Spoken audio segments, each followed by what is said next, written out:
Welcome everyone to NEA New Mexico's third weekly webinar featuring one of our member teachers. These webinars are being brought to you through NEA New Mexico's Center for the Advancement of Professional Practice. Today, I must say you are in for a real treat. Our presenter, Cheryl Carreon, now in her 30th year of teaching, is from Las Cruces and teaches developmentally delayed preschool at East Picacho Elementary. She received the 2017 award for Las Cruces Public Schools Teacher of the Year, the NEA New Mexico 2018 Award of Teaching Excellence, and Union Person of the Year for the Doña Ana County Democratic Party. Cheryl sits on the NEA Las Cruces board and assists guys, I think having students or athletes put them in a bag, I think if something's missing, they're going to say, but coach, it was I'm going to go on. Let's see, maybe I can. I think it's better if you put bands and you. I got it. You keep going. You're good. All right. I helped him out. Somebody hit the button. Cheryl sits on the NEA Las Cruces board and assists many nonprofits in Las Cruces and New Mexico. And I have to say, it's been a pleasure working with her over the past week, just supporting her in her presentation. She did everything, but I'm just helping her with the technical issues. She's a true inspiration and a tireless advocate for her students. And with no further delay, I give to you Mrs. Cheryl Carreon. I appreciate that. Tireless advocate for 30 years. So the good thing about Zoom is it has a touch-up feature. If you don't know where that is, I can show you later after the meeting because you can make it look a little blurry. So yay, yay for a touch-up. Well, I want to thank Ignacio for working so hard on doing this webinar series. He is tapping into educator knowledge across the state and yay across the country, as we have some people here visiting from other states. So we're happy to give you a look today a little bit at New Mexico. So just to start off, it wasn't what I was gonna say. I didn't know we had national people, but New Mexico typically pulls up in last place for so many lists in child welfare and in poverty for students, in our test scores when that's rated, and it's something that we've combated for so long in so many different ways.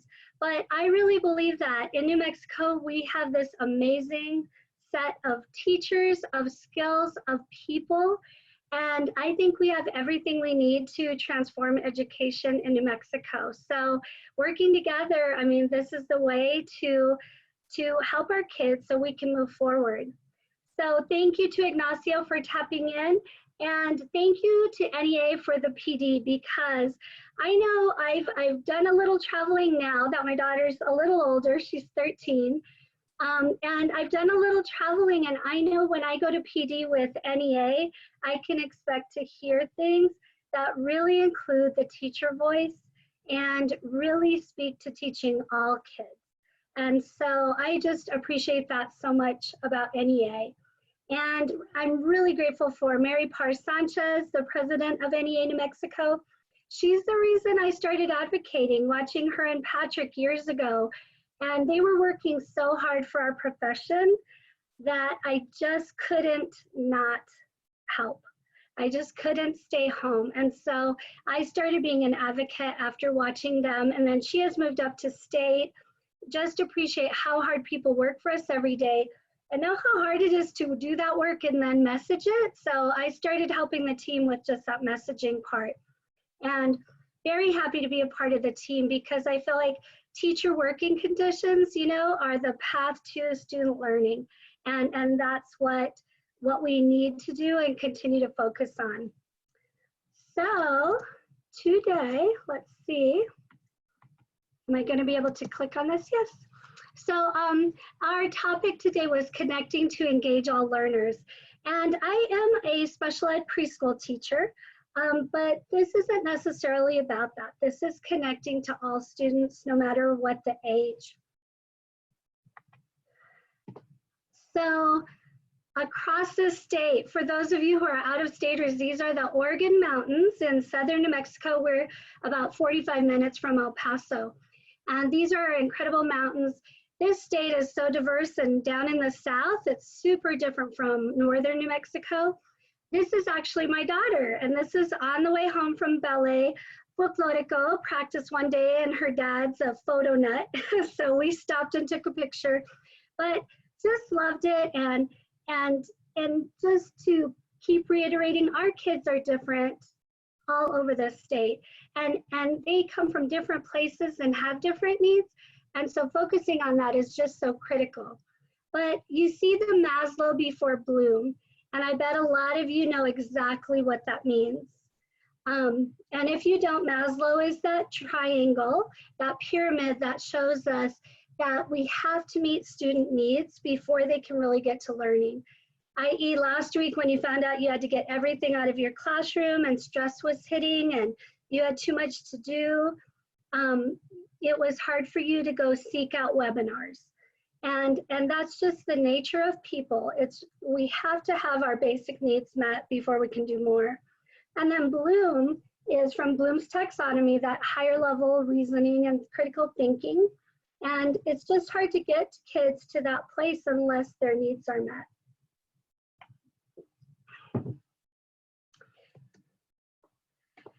And this is what inspired me to think about that. Somebody out there in internet land created this.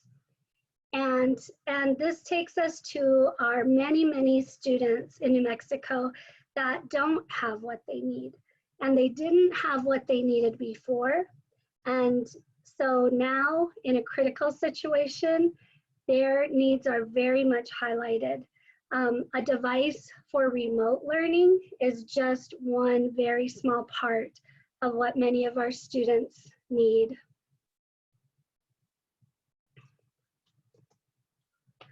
So I found this amazing article about 4 core priorities for trauma-informed distance learning. And they really resonated with me because these are things I think about in my classroom a lot. And I think right now we're at a place when people are just experiencing trauma and crisis that maybe never have before. And these principles can really guide a lot of what we're doing. We have, in the past 10 years, done a lot of over-testing, of scripted text, of punitive teacher evaluation, and none of that has really addressed what kids truly need and the Maslow part.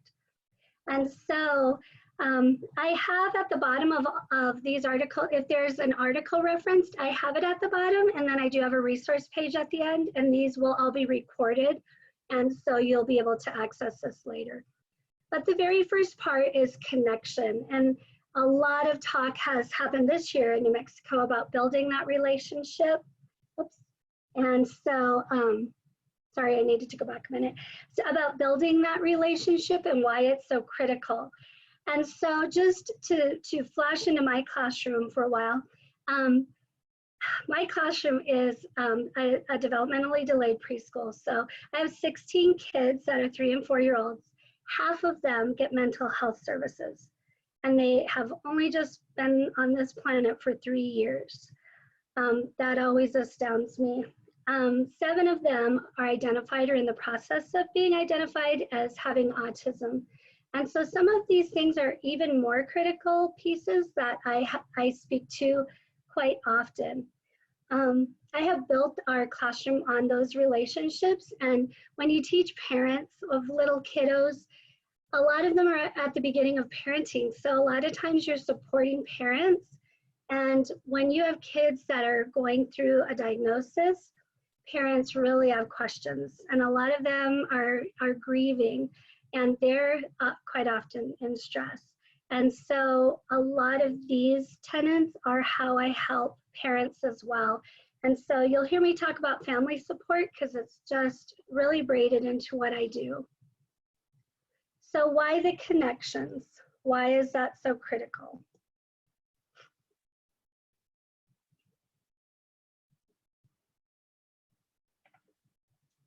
If you're my friend on Facebook, you've probably seen some of these. I just think this really hit me hard. We might think it's okay and kind of be thinking about what we need to do as educators and keep going. And every time I get too caught up in that, I kind of look at the news coming out of New York, you know, and worry about where we will be. It hasn't hit us yet as hard down here, but our students, without that support of our classrooms, our public schools, our connection as teachers, are really adrift. And we really need to have that relationship so we know what our students are dealing with so that we can address those things. They are doing their best. The students are doing their best in this time. Parents are trying to navigate this their best, and teachers. So how we handle this really matters. Teachers, you are not excluded from being in stress right now and in crisis. And I love this quote in this article, and it's from the Atlanta Journal. It just says, this is not homeschooling. Nobody signed up to do homeschooling this year. It's not distance learning. That's a system. This is crisis teaching, and we're figuring it out day by day. So if we don't roll out an online school in 3 weeks, you know, it is completely understandable, because that's just not what we're here to do. We're here to intervene and help and make sure we are okay and kids are okay as best as possible. So what are we doing? Oops, backed up. Some teachers are figuring out technology. And I was so stressed out. I was packing up my classroom and getting toys in this house. I've never taught on my house. This is a bedroom. I have my, I did have the foresight to take a picture of my calendar so I could have this when I Zoomed with kids. But this made me laugh just so hard. And some people, Ignacio is one of them, said, I really want to be a potato. How can I do that? I'd love to be a potato during my Zoom. So I think we have to pause and try to help find the humor and the silver linings and the bright spots of this. But we know teachers are on a learning curve as well. And sometimes it's the older teachers who haven't navigated technology. Sometimes it isn't. But technology is a big piece that everybody is coping and learning how to do. And other teachers are navigating how to teach at home when they have kids at home, and how to balance all those responsibilities. And this is a picture of our parents as well. And so just understanding that and understanding that relationship piece is critical, so that you're aware of those things. So this was my post the night I grabbed all the things I thought I needed and I wasn't sure of. And I was on the floor by this time, but I just sent out this message, and I think our message is always important. We love our job and we want to do it all well, but this was dated April 2nd, so 2 weeks ago. It feels like a long time. We are working, packing, hauling, learning, planning, organizing, calling, finding, feeding, locating, calming, delivering, Zooming, and caring. We are connecting with kids, and we will get there together. Please check in on your school friends. They're taking care of a lot of people. And I know that toll can be really awesome for teachers to take care of other kids and their mental health and their families when you're adjusting. I had to kick my daughter out of this room to a new room, and my husband was Zooming from the garage so that I could Zoom from in here, and it took a while. And we're people who have it together, so we don't like to feel like this. But we need to keep advocating for teachers to have that time and understanding. So, connection. It's those relationships and conversations. And I found that out clearly because I had a brand new family and a kiddo who fell asleep in the IEP. And so I never met this family, never worked with them until the week before this happened. So I never had the student in my class. And now I'm supposed to Zoom with him, and he's 3. And it's a challenge, and it makes me realize how much those relationships do matter for those parents I'm connecting to. And why that matters even more is because he wasn't tuning in and he wasn't showing up for things, and I wasn't seeing mom's presence anywhere. So I texted again, and she is quarantined and she's very sick. And she's got a busy 3-year-old. So I am really worried about her. So far, she has said she doesn't need help, but it's absolutely critical we know families so that we know what they're dealing with. And what if we don't? What if we give a directive that says, okay, you're good, you can work from home, and please submit your assignment online?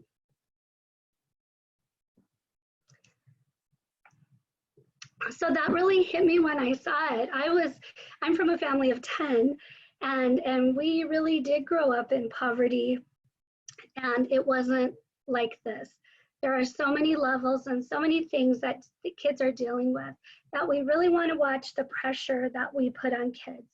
And luckily the message from PED is so much more humanistic and really helps us. PED in New Mexico, I hope it is where you live. Thank you, those of you who are joining us. We never know what students are dealing with on a day-to-day basis, and that could change. So just the relationship part, I just can't say it enough. So we've all come across a lot of resources. They're listed by state. NEA has some. Our districts have put out what you can do to get them. So why is that still hard to navigate? I know Verizon popped up a message that said, you have a free hotspot and we got free extra minutes. But phone lines like Cricket and things like that that are pay-as-you-go, they don't offer those freebies. Free Wi-Fi unless you live in a rural area that doesn't have access to even the cables. Or free Wi-Fi unless you're indigenous and have no running water or electricity if you live remotely. Unless you're undocumented and scared to sign up for services. Unless you don't have access to this information or the minutes on your phone to wait on hold, or the communication skills to navigate the many calls it takes to get a hold of agencies. I've helped families for the past 3 weeks with all of these exact situations. In addition, I called a state rep to help me when a mom was navigating a move with housing and didn't get an answer at the agency. Another mom with mental health issues who I was helping her and she was threatening self-harm. And I was calling the police on her as I helped her, which would not make her happy to know that, but it's what I had to do. And a former student whose mom has some communication issues herself, and she was so upset and sad because she doesn't have Wi-Fi and really wants her child not to miss out on learning opportunities. So she signed up for cable that she couldn't afford, and she was bouncing a check. And so I found a nonprofit agency and I was able to message her some money. That one always gets me.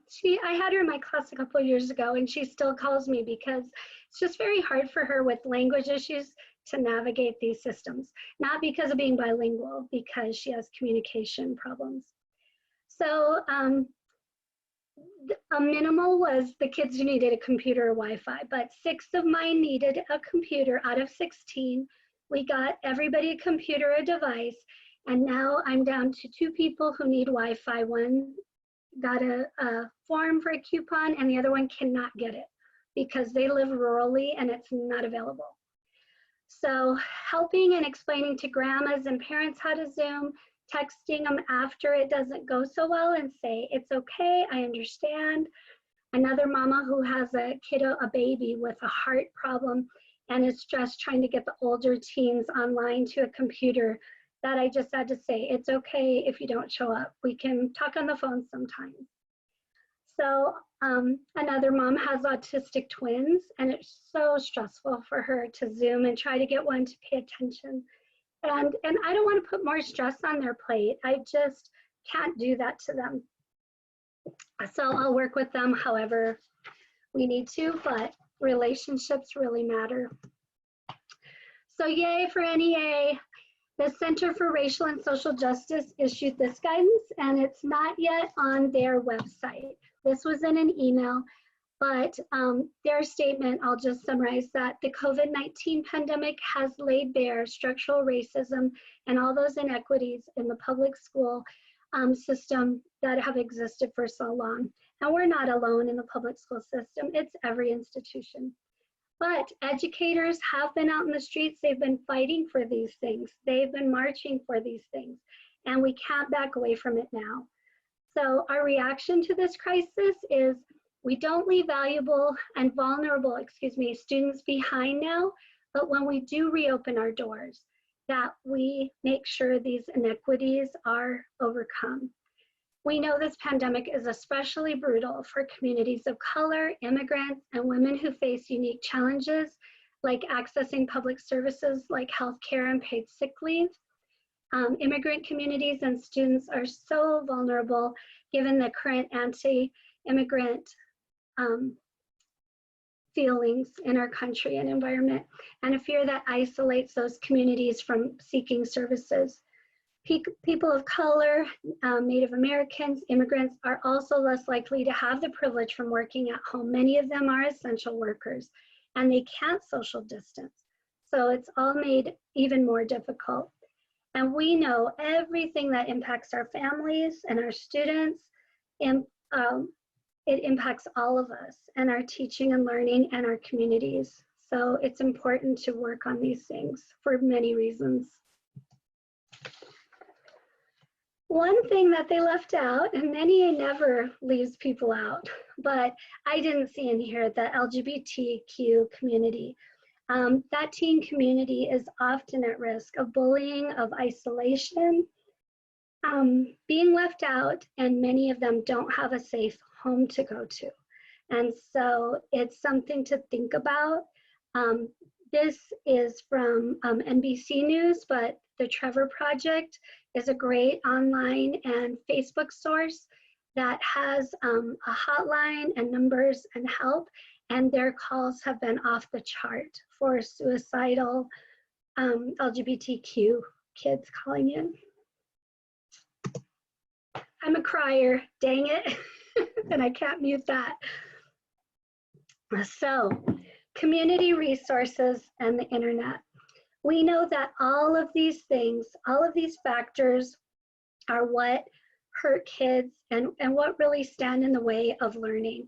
And for a lot of years, we had called it an achievement gap and had a lot of research and statistics showing those numbers and that data.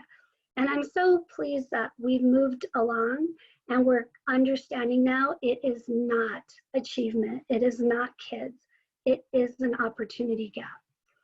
All students can achieve, but the systemic issues get in the way.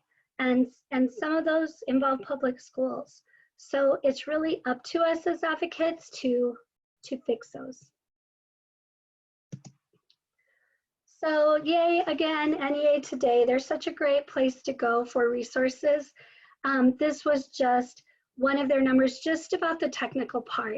They've calculated that about 12 million kids in our country do not have access to the internet. And that's just one piece of this that is fixable.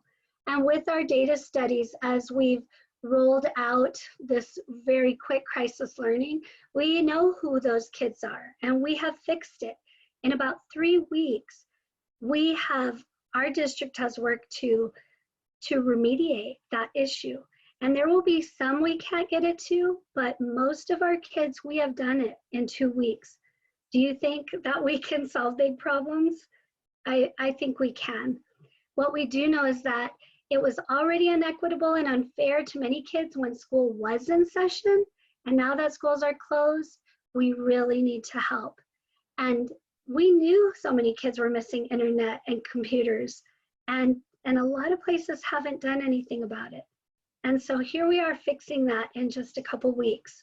So I believe in us, and I believe we can. So, but, let's see.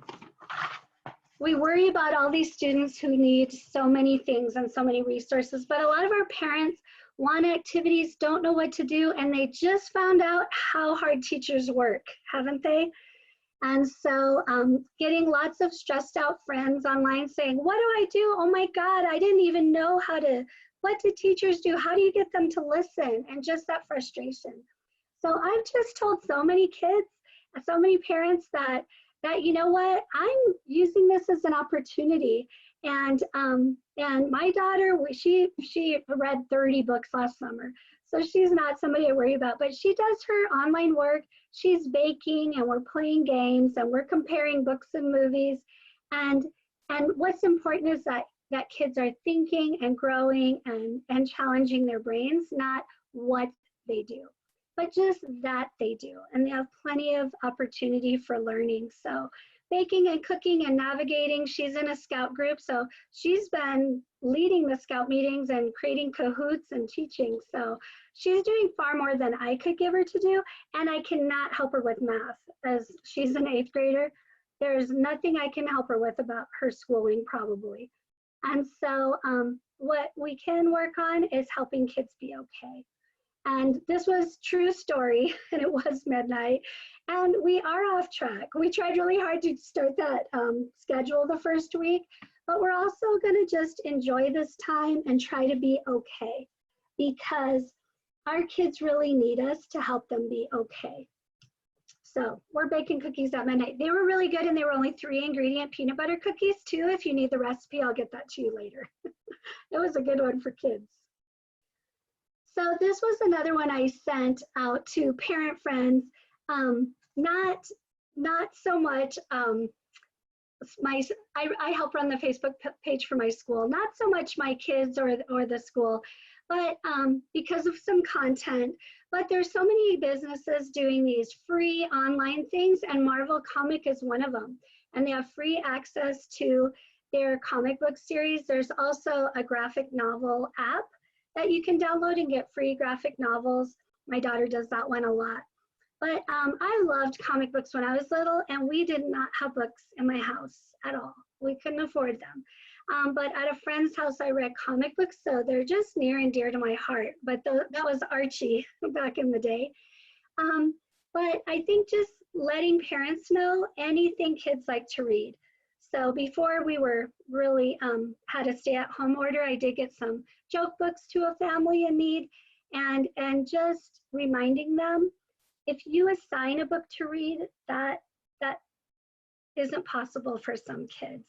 And so knowing that and navigating that with them, what reading material is accessible for them, and getting that to them is just so critical. Comic books count.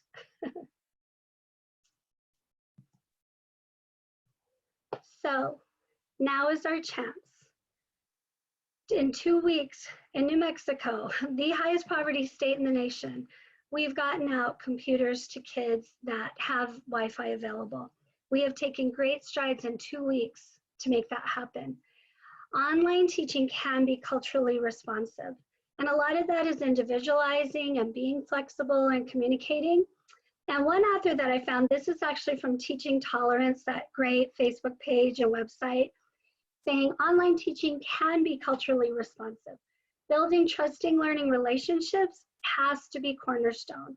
They have to feel safe. So just 3 points to this. Centering students online involves really looking at their interests. So, you know, that looks a lot different in my preschool class than what most of you do, but having the games and the conversations and sharing, they're at home. They could take their Zoom out on their phone or whatever and go outside somewhere to share. All different ways that you can connect to their interests, but really letting it come from them. And the second point is supporting communal learners. And I think this is so critical. And Ignacio and I talked about this a lot. You know, some people are using this as an opportunity to push privatizing or online learning or long distance learning. And a lot of times that's done really individually with either the packets or online learning. I know my daughter did an online math all year only 1 year, and I almost lost my mind because supporting communal learners and that group learning is just so critical. And if you look at us here, You know, when you talk to your friends at work and people who are like-minded or different-minded, and you're solving something together, how much more successful are you? So if we just rely on programs that keep us working independently and not as a group, that's really not seizing capacity. And some kids really have to learn with that talk and dialogue. And then the last piece is time for responsiveness. So at the heart of it, being responsive means not just to academics, but to social emotional needs. And as teachers every day, we provide so much of that. And that piece is just, it's just critical. And it made me think of the social justice trust circles. And in Las Cruces, we haven't talked about them for a while, but what a perfect opportunity to get kids to share and go around the group and contribute that way, as if you're on a platform like Zoom or something. Getting back to those sharing opportunities. Very culturally responsive, and that safe place for it is just critical, a critical piece. So all of that was talking about that component, that just one first part about relationships. It's just so critical. And so for me, as a teacher of many kids who have autism, routine and predictability is critical. But we know that for kids in trauma, that predictability and routine is equally critical. And then just for us, I mean, what has this done to your diet, being at home? What has it done to your sleep patterns? What has it done to your exercise? Oh my gosh, look at, I can see my cheeks have already gotten bigger since I've been home. This has thrown me off. And for kids, it does too. So I was asked, our DD Pre's were asked to Zoom. And I hadn't before, and I really thought it was a really bad idea for 3-year-olds who are nonverbal to do that. But I tried it. But I kept this predictability piece. So I kept my Seesaw, which is my class app that I use. And normally I get out information to the parents with that, and I share the kids learning. So I take pictures of them learning at school and then post songs we sing, etc. So parents can engage more and use that to communicate and capitalize on school learning.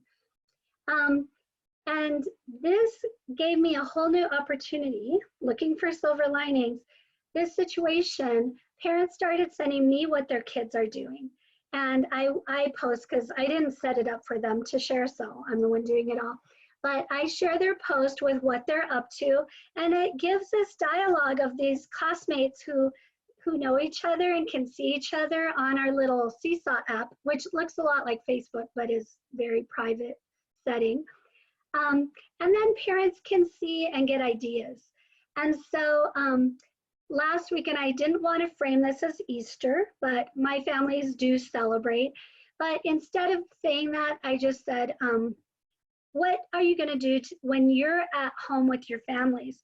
And I wanted to reiterate staying home, because I took cupcakes to a kiddo for his birthday and some toilet paper. And some of these kids are outside playing with their friends, especially the kids I visited in housing projects. And so I thought about how I could get that message out even more. So I came up with hanging with my peeps. And I just said, what are you doing this weekend? And parents started sending me pictures. And it was a pain to put the little smiley faces on. So I didn't want to go to my actual app, but I can show you later. I don't have these at the beginning.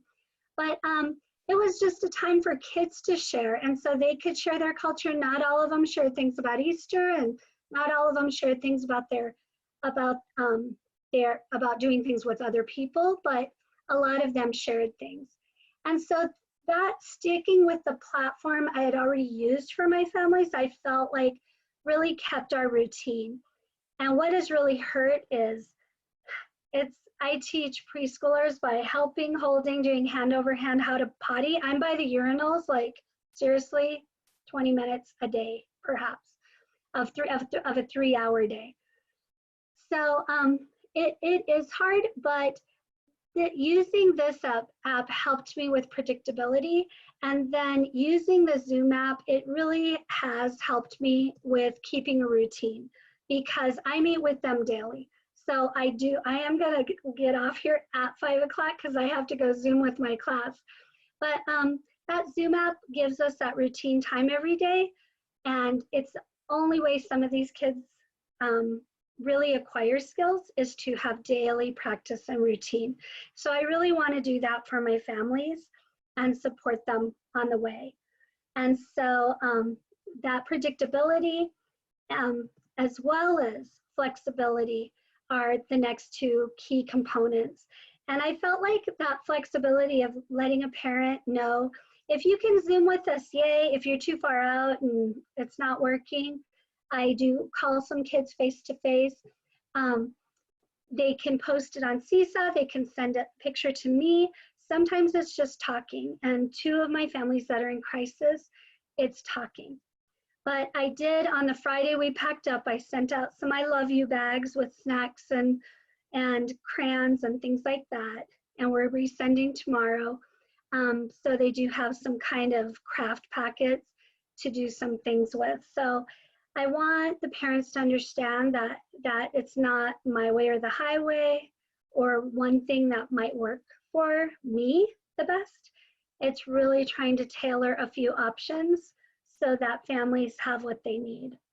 And that's just so critical with, especially I just feel like my families with kids with autism and kids who depend on visuals and routines every day. I feel so bad that I can't be there. So this is the next best way I can be. So the last piece was empowerment. And I just love this. This is a great article, and it was sent out by the lawsuit group Transform Education New Mexico, the Yazzie Martinez lawsuit that told our state that we were not being equitable, and they won the lawsuit. And we are still navigating that. So that group sent this out, but it's actually from Medium magazine, which I checked out, and it's really got some really cool things.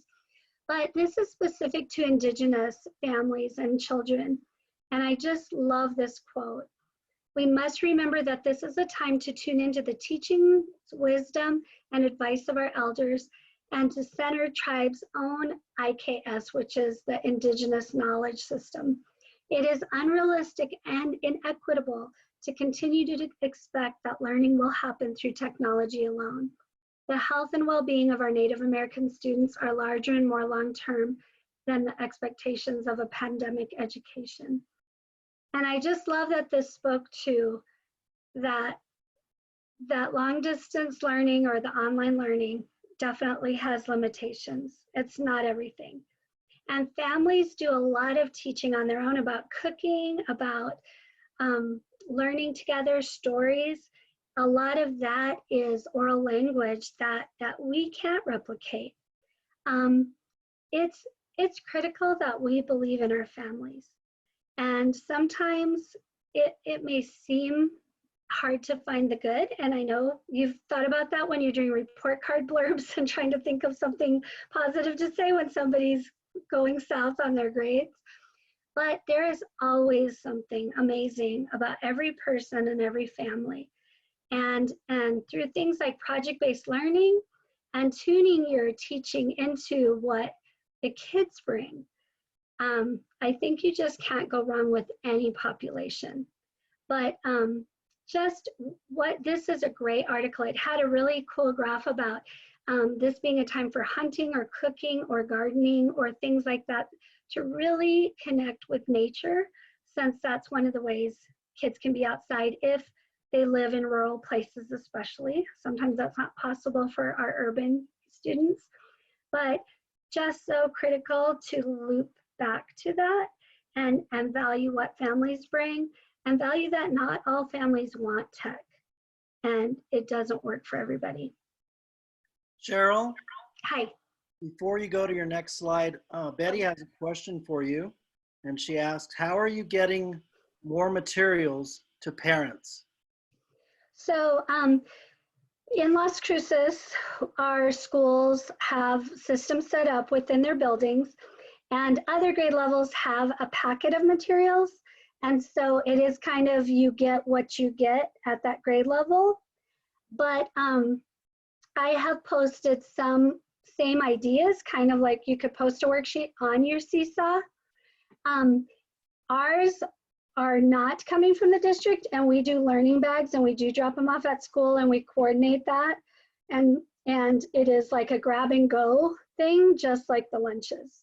And so our district has taken a while longer to roll that out. I know Santa Fe rolled that out on day one. And I think it's so easy to highlight some of those stories that are awesome of teachers doing awesome things, like the first teacher parade or a teacher reading in a kid's front yard. But we're also different, and everybody has their way. And you know, Santa Fe has a different economy, and was ready to go with Chromebooks the first week. But I think, you know, as long as we're trying and we're being receptive, and we continue to work on what is it our kids need and get there, we might not all do it in the same way, just like the kids don't. And that's okay. Sometimes we're dealing with different needs and different populations, and in a bigger town, it can be tough. But we do have a system for that. I didn't include this in the workshop, and there was, I do have it as a site. There was an impact in graphs from Newsweek, Education Week. And they showed that in high poverty schools, there are less teachers delivering with a face-to-face model.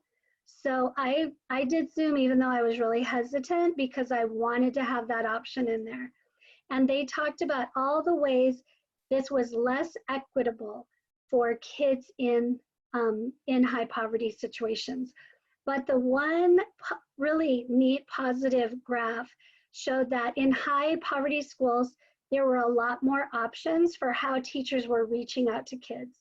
And there were more packets because of the less technology or Wi-Fi, but there was also a lot more texting and using social media and using different platforms. And so sometimes those high poverty schools, you know, they may not have the test scores, and some people may think the teachers aren't working there like they do in other places, but it really is just a flavor, and you never know what amazing things are happening there, like community gardens or giving out food, or, you know, really working on ag components or other things that are just really different from district to district and school to school. So I would say focus first on your positives. You know, what are you doing that kids love and that parents are motivated by and happy about, and keep speaking to that. We have a Facebook page at my school that I help run, and we are getting story time out on there and ideas constantly. And we have found a lot of kids do have access to social media through a parent. So did that answer pretty good, Betty? I think that's really different across the whole state. The packets are coming out, you know, as each district has set out. But I'm so glad PED called for the union to be a part of those continuous learning plans here in New Mexico. It's not easy to do that, and you have to really work hard to keep that communication going, especially in a crisis. It hasn't gone smoothly here in Las Cruces, but I'm never going to give up on working together with everybody, because I just believe we have to, we can, and it's what makes us all our best. I hope that answered it. And I'll let you read this for yourself.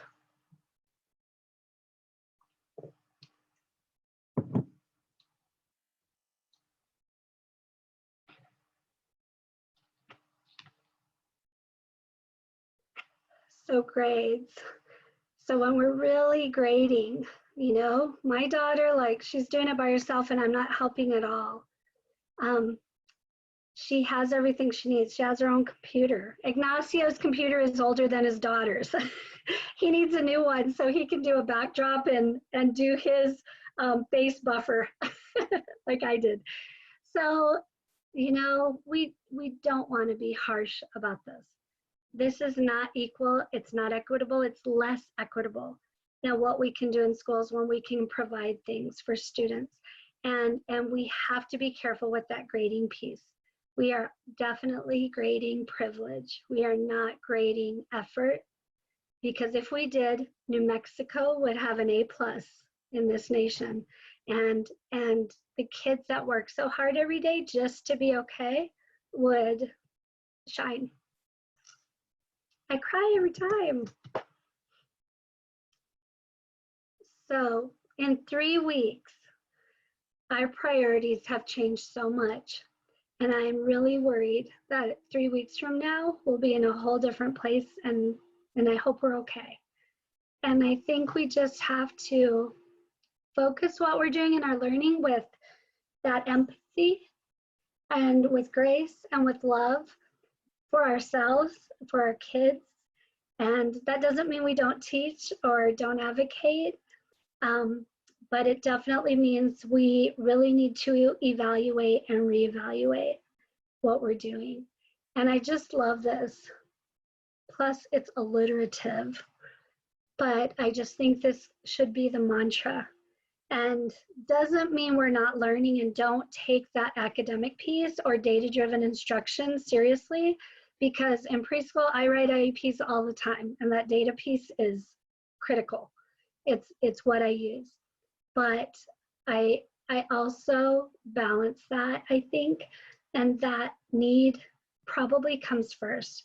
Because when you let a parent know, hey, I've been there, you're okay, don't even worry about it, I just want to support you, tell me what you need. You know, where's your best learning? What do you guys like to do? And I bet I can help you get to the learning in whatever that is. So advocacy, we never stop. So how do we get kids the things they need most? New Mexico Voices for Children has some great articles. NEA Ed Justice says what we need to push for. They were really involved in the COVID law package, and I hope you guys are signing up on those petitions and things online, really voicing that we need those, because when senators and decision makers hear from you, it does change everything. And this is a scary time for public school. In New Orleans, after catastrophic events, and in Puerto Rico, privatizers came in after, and now in New Orleans, there are 0 public schools. And a lot of people don't know that. In Puerto Rico, same thing. When our systems are made weak by stressors, it's very easy to say it's better to privatize. But clearly, when you see our public schools reaching out and feeding kids and helping with mental health situations and connecting to Wi-Fi and devices, you see we are so much more than a school building, and we're so much more than an institution. And we don't always get it right for every kiddo, but we always try, and we're always getting better. And the only way to do that is together. So the last page is just all the articles that I had gathered that really resonated and that I used online, and Ignacio can tell you and share more about that, but we wanted to save a little bit of time for questions. Anybody have questions? I do want to point out, M. Bright, thank you for that resource. Can you tell us what does ASCD stand for? That's it. I never can remember. It's the Association for Supervision of Curriculum Development. I know. It's one of those we all know, but we don't know what it says, what it stands for. On the website, I just looked. Exactly. They publish the journal Educational Leadership, and this month it is online, and all the articles are related to the current situation, and it's available to anybody, whether you're a member or not. And I read most of it today. There are some excellent articles, and Cheryl, some of the things that you talked about are addressed in there, and that's what made me think of it. There are a couple articles that are very relevant to what you've been talking about, so check it out. Great, thank you. Appreciate that. So that we can end on time, we won't take any more questions, but I do want to ask everybody. And we can, if anybody had one and didn't want to put it in chat, my EA is already there at my Zoom session. So we had it figured out, so she was kicking it off. So I don't have to rush off if anybody wanted to ask a real life question. And we'll stay on after 5 for those that want to do that. But I wanted to point out in the chat session, if you did not register through Eventbrite and would like a copy of the slides, please email me at isanchez@neanm.org. So that email is in the chat box as well. Please be on the lookout for next week's webinar on Facebook or email me directly for an invitation. I want to thank everyone for attending, and please be safe and take good care of yourselves and your loved ones. Goodbye. If you would like to stay on, you're more than welcome.